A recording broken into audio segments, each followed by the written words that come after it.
وہاں سے ہم نکلے دیر سے اور پھر راستے میں ٹریفک وغیرہ بہت تھا تو اس کی وجہ سے لیٹ ہو گئے ہم. بالکل بالکل کوئی پرابلم نہیں ہے. اللہ آپ کو زندگی صحت دے. آپ نے ٹائم دیا اتنی مصروف ہونے کے باوجود.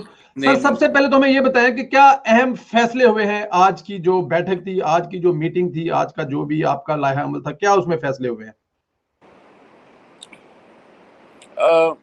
اجلاس تو کافی دیر تک جاری رہا اور اہم فیصلے یہ تھے کہ اگلا اجلاس جو ہے وہ 8 سپٹمبر کو ہے میرے خیال. جی. اور اس دوران میں ہم نے ایک کارواں اس چلانا ہے, پورے ملک کی ریلی اس کا کیا ہے. گاڑیوں میں کارواں ہر شہر ضلع کے اندر پی ڈی ایم کی قیادت مرکزی کے ساتھ مل کر پورے ملک کے اندر یہ ووٹ کو عزت دو, مہنگائی, بے روزگاری اور یہ لاقانونیت, گیس کے بل اور خارجہ پالیسی جس ملک میں نہ ہو, داخلہ پالیسی کا کوئی سر پیر نہ ہو, ان حالات میں باہر نکلنے کا فیصلہ کیا گیا ہے. اس کے علاوہ ایک الیکشن ریفارم کے اوپر گفتگو ہوئی ہے. اس کے اوپر بھی انشاءاللہ تعالی ہم ایک چارٹر بنا کے لائرز کی کمیٹی جو تشکیل دی, جس کی سربراہی احسن اقبال صاحب کر رہے ہیں اور کامران مرتضیٰ, بیرسٹر اویس ہاشمی اور دیگر ہر جماعت سے ایک نمائندہ اس میں موجود ہوگا قانون سازی کے لیے. اس کے اوپر بھی فیصلہ ہوا ہے. گفتگو بہرحال بہت ساری ہوئی. ظاہر ہے تحریک کے اندر اتار چڑھاؤ ہوتی ہے اور یہ جلسہ جو ہم نے پچھلے دنوں کینسل کیا تھا جی.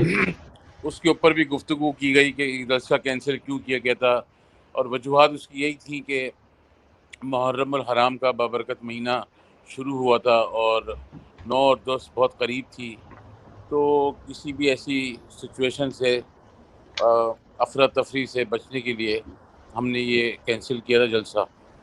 تو اب اللہ کا شکر ہے الحمدللہ سب چیزیں آن لائن ہو گئی ہیں اور ٹریک پہ ہیں. انشاءاللہ تعالی امید ہے کہ پی ڈی ایم اپنی زور و شور کے ساتھ انشاءاللہ بھرپور طریقے سے میدان عمل میں حصہ لے گی. بالکل ٹھیک ہے. اویس صاحب یہ بھی بتائیے گا کہیں کوئی استعفوں کی بات بھی دوبارہ ہوئی ہے کہ استعفے دینے چاہیے, جو کہ پہلے موقف تھا ساری جماعتوں کا؟ بالکل استعفوں کی بات بھی ہوئی ہے اور لانگ مارچ کی بات بھی ہوئی ہے, اور اسی لیے ان ایشوز کے اوپر کنسنسس پیدا کرنے کے لیے سربراہی اجلاس کو ایک ہفتے کے اندر دوبارہ بلایا گیا ہے. بالکل ٹھیک ہے. ان پہ کرنے کے لیے دوبارہ بلایا گیا.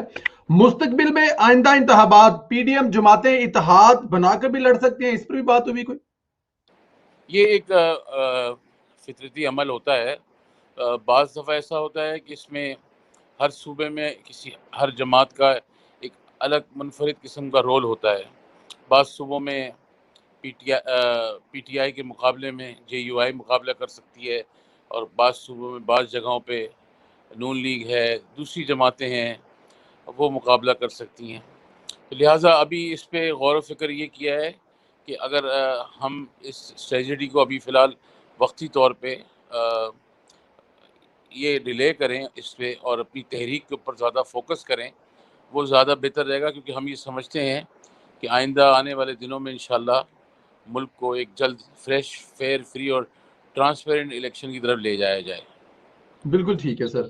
کل کے جلسے کے بارے میں کیا تیاریاں ہیں؟ پیپلز پارٹی کا ساتھ نہیں ہے, حکومت کی اس وقت سپورٹ آپ لوگوں کے ساتھ نہیں ہے. جو پچھلا جلسہ تھا کراچی میں پی ڈی ایم کا, حکومت شامل تھی اس میں, اس کے بارے میں کیا تیاریاں سر؟ پیپلز پارٹی کا جلسہ جو ہے جو ان کے ساتھ مل کے کیا تھا, جی. آپ کل جلسہ دیکھ لیجئے گا, آپ کو اندازہ ہو جائے گا. میں اس سے پہلے سے پیشن گوئی کرنا یا اس کے بارے میں کہنا اچھی بات نہیں ہے, اور نہ میں کسی کے اوپر کوئی